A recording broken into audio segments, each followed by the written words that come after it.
Nah, yang aku lihat di sini ketika setelah suaminya ketangkap itu, ya memang momennya pas aja ketika dia sedang recovery, suaminya ketangkep, ya seorang istri pastilah ada stres, depresi.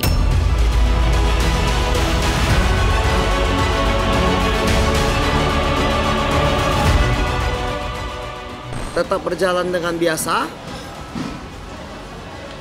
Kartu di sini hanya tidak seperti dulu lagi. Tidak seperti yang ibaratnya glamor, tidak yang seperti yang berlebihan. Ya tetap jalan aja.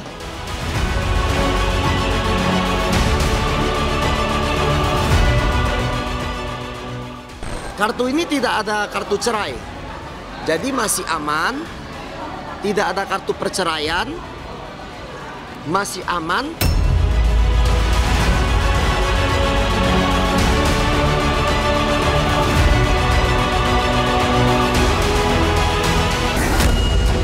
Yang dirasakan Sandra Dewi ya, saat ini suaminya sedang berada di dalam sel.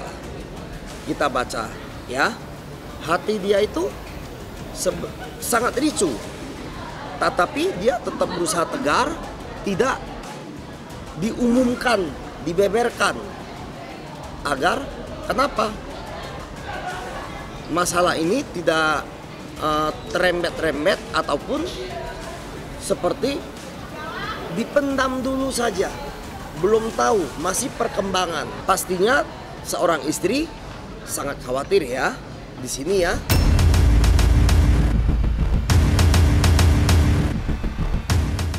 Yang dialamin saat ini, yang mungkin akan dialami istri pada umumnya ketika suaminya sedang mendapatkan musibah. Itu pas dia sedih banget saat ini, itu pasti sedih, shock, terpukul, tapi dia percaya sama suaminya. Suaminya itu tidak seperti apa yang sedang diberitakan saat ini. Karena memang bawaan dari si Sandra Dewi ini memang orangnya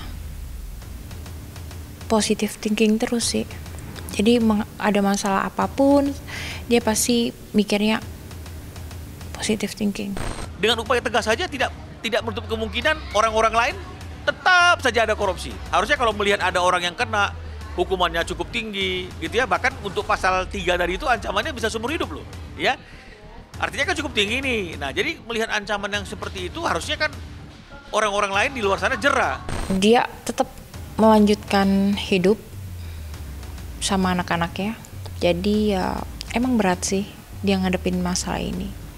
Cuman balik lagi tadi, karena dia berpikir positive thinking, jadi dia punya feeling kalau suaminya tuh nggak salah gitu.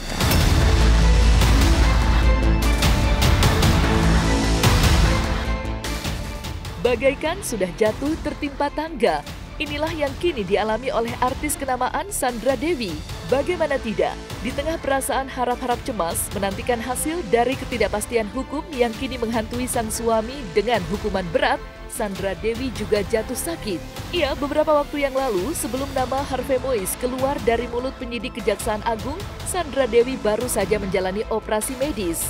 Berdasarkan informasi yang beredar pula, konon Sandra Dewi terpaksa melakukan operasi untuk mengatasi penyakit wasir yang dialaminya. Keterpurukan dari penantian nasib sang suami ditambah penyakit yang ia alami pun kian diperparah dengan derasnya aksi warganet yang memberikan cibiran dan hujatan kepadanya. Seperti diketahui, akun media sosial Sandra Dewi memang menjadi sasaran luapan amarah warganet. Lantas, seperti apa hasil terawangan para ahli spiritual tentang penyakit medis yang menimpa Sandra Dewi dikala sang suami diamankan pihak berwajib?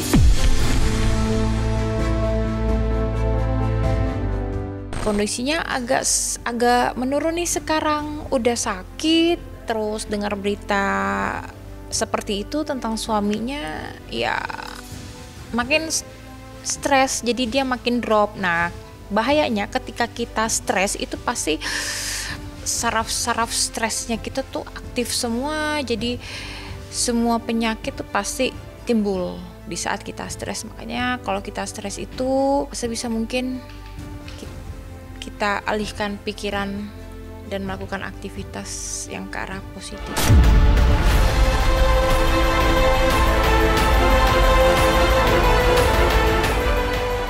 Terjeratnya nama Harvey Mois, suami Sandra Dewi, ke dalam pusaran konflik mega korupsi yang diduga telah merugikan negara sebesar 271 triliun rupiah, lantas melahirkan sebuah tanya di benak warganet, yakni bagaimana nasib masa depan sang artis.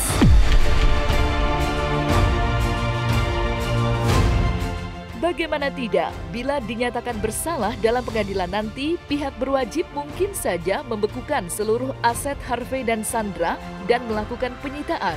Tentu saja hal ini merupakan tamparan keras bagi Sandra Dewi, apalagi hidupnya selalu dianggap sempurna bak sebuah dongeng. Mulai dari perjalanan kisah romansa yang dimulai dengan acara resepsi mewah di dua negara, hingga banyaknya perabotan mewah di setiap sudut kediamannya yang berdiri megah, layaknya sebuah istana. Lantas, apakah mungkin penangkapan Harvey Mois pada tanggal 27 Maret 2024 lalu merupakan sebuah titik balik dalam kehidupan Sandra Dewi? Serta bagaimanakah pula pandangan para ahli spiritual tentang kemungkinan adanya perubahan 180 derajat pada hidup Sandra Dewi?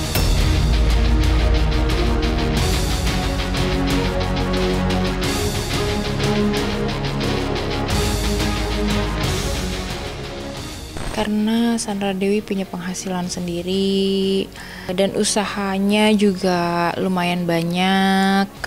Jadi ya sejatuh-jatuhnya mereka ya nggak jatuh banget gitu loh. Masih bisa punya kehidupan yang layak, masih bisa jalan sana, jalan sini, liburan, traveling gitu. Tapi dengan kondisi yang begini ya nggak mungkin ya traveling ya gitu. Karena stres, dia lagi bener stres berat nih. Kalau gue macem-macem atau gue menjadi sosok yang tidak baik, gue takut Tuhan ambil itu lagi semua. Tetap berjalan dengan biasa. Kartu di sini hanya tidak seperti dulu lagi. Tidak seperti yang ibaratnya glamor, tidak yang seperti yang berlebihan. Ya tetap jalan aja. Bahkan di kartu ini oke aja kok. Apakah bisa disita? Kan gitu kita ngomong masalah penyitaan. Pasti bisa. Penyitaan itu sah secara hukum dan memang sudah kewenangan absolut daripada penyidikan. Penyidiki itu Kejaksaan Agung. Nah, kita lihat di sini. Si dari kejaksaan ini meyakininya bagaimana? Dari BAP-nya itu kan pasti ada dari saksi dikumpulkan semua segala macam. Itu pasti tercermin tuh dari BAP itu, apakah rangkaian aliran dananya kemana aja, apakah dari benda barang bergerak, barang tidak berwujud, apakah dirubah dari layer ke aset, apa di layer ke kripto, apa ke layer kemana, itu bisa terjadi. Kuasa hukum, apakah ini di akuntabel atau hitungannya bagaimana, harus secara transparan. Angka 271 itu dari 2015 sampai sekarang.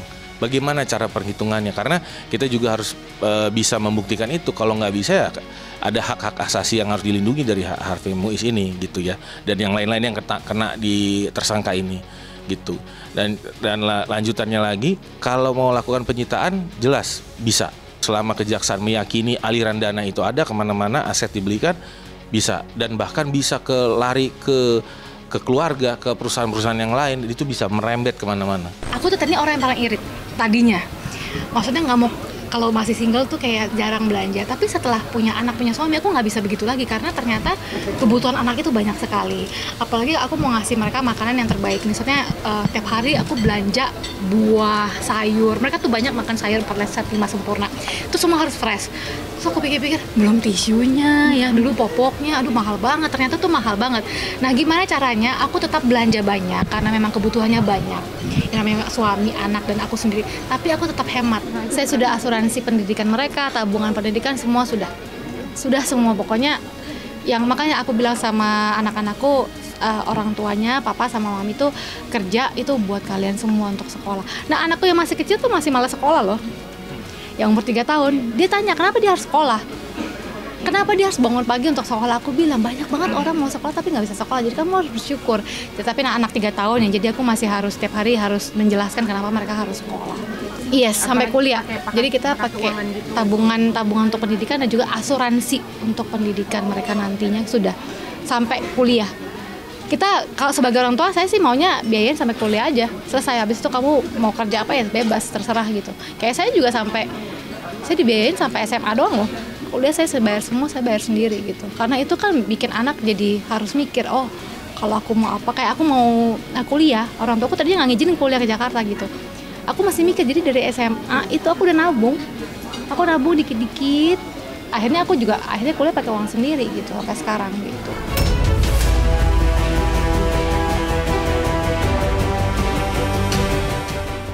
Penahanan yang dilakukan Kejaksaan Agung Republik Indonesia terhadap Harvey Mois sejatinya memang membuat publik bertanya-tanya tentang nasib masa depan kehidupannya dengan sang istri Sandra Dewi. Seperti diketahui, nasib segudang aset berharga dari Harvey memang telah dipertanyakan warganet. Tapi sesungguhnya hal itu bukanlah satu-satunya pertanyaan yang bergulir di benak publik. Ya, mengingat banyaknya rumah tangga publik figur yang harus kandas akibat salah satu pihak dijebloskan ke penjara, membuat netizen bertanya-tanya, mungkinkah nasib kelam seperti itu akan terjadi pada hubungan pernikahan Sandra Dewi dengan Harvey Mois? Apalagi hingga sampai saat ini, Sandra Dewi belum pernah sekalipun muncul ke hadapan publik dan mengisyaratkan dirinya tengah diselimuti perasaan takut terkait masa depan sang suami. Lantas, mungkinkah Harvey Mois tidak hanya harus mengucapkan selamat tinggal pada udara segar, tapi juga harus berpisah dengan sang istri? Serta bagaimanakah pula hasil terawangan ahli spiritual terkait hal ini?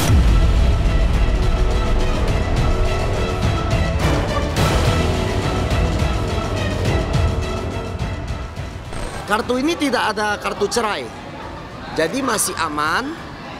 Tidak ada kartu perceraian, masih aman. Sandra Dewi tidak ada perceraian.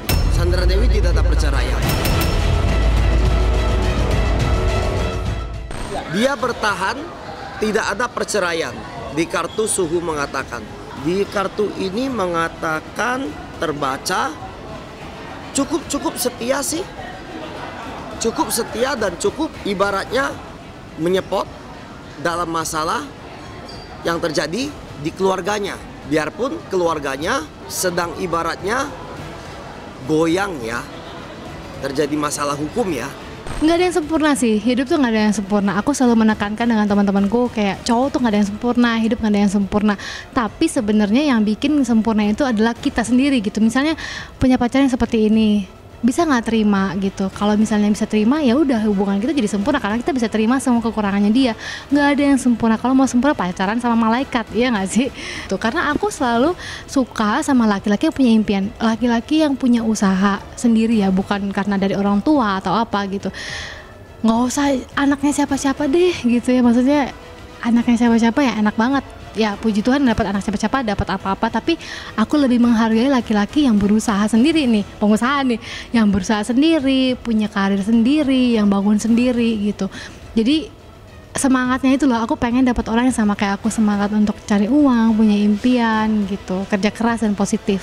Kalau untuk bercerai pasti kan udah ada karena ini adalah non muslim, berarti kan dia ada hak-hak yang tadi untuk apa, nafkah anaknya, nafkah dia, menurut pendidikan anak dan segala macam itu kita sama-sama pahami lah gitu ya kan. Tapi kalau untuk tanda kutip melakukan penyelundupan hukum, menurut saya sih terlalu jauh gitu kita berpikir kalau sampai ke arah sana. Karena kemungkinan besar kalau ditemukan aliran dana sekecil apapun pasti akan diperiksa di berita acara pemeriksaan sebagai saksi. Sandra Dewi akan dipanggil ke kejaksaan. Ini masih 20 hari penahanan gitu ya kan, dan masih bisa diperpanjang. Masih ada waktu lagi 30 hari perpanjangan lagi, dan masih banyak potensi tersangka-tersangka baru gitu untuk dalam kasus ini. Jadi nggak menutup kemungkinan potensi habis lebaran ini banyak tersangka, nggak menutup kemungkinan. Bisa menerima ini semua, dia benar-benar legowo karena menurut dia pernikahan itu cuma dipisahkan oleh malam. Ketidakpastian dalam masa depan hidup Sandra Dewi nyatanya tidak hanya meliputi harta dan kelanjutan pernikahannya. Ia dalam teori follow the money, arus aliran dana dan siapa-siapa saja yang menikmati itu harus ditelusuri hingga sampai ke akar-akarnya. Sehingga dapat dipastikan bahwa Kejaksaan Agung harus menelusuri lebih dalam asal-muasal uang Harvey, serta kemana saja ia mengalirkannya. Oleh karena itulah, nama Sandra Dewi lagi-lagi menjadi sorotan. Mengingat sebelum ini, Harvey selalu memanjakan dirinya dengan uang yang seakan tidak berseri. Lantas, mungkinkah nama Sandra Dewi akan ditetapkan sebagai tersangka pada kasus mega korupsi PT Timah?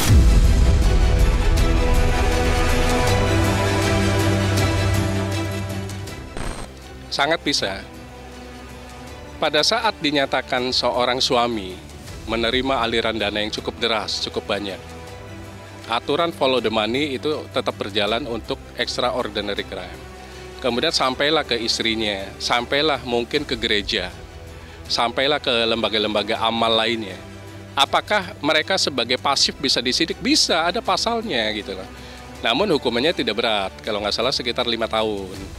Namun tetap ada prosesnya gitu, karena bagaimanapun dia menikmati tindak pidana yang kita sebut korupsi atau pencucian uang tadi. Oke, kita buka dengan kartu istri. Kartu istri ini masih ringan dalam hal kalau dari kartu ini ada kartunya terlipat. Terlipat ini adalah sedang penyelidikan dalam kepolisian. Apakah beliau ini terlibat atau tidak? Ada aliran dana atau tidak? Nah, untuk kartu di sini, Suhu membaca dan terlihat masih aman.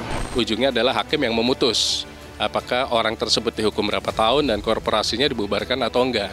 Tapi intinya ini merugikan keuangan negara dan perekonomian negara dan harus diberantas segera. Dan saya salut kepada Kejaksaan Agung.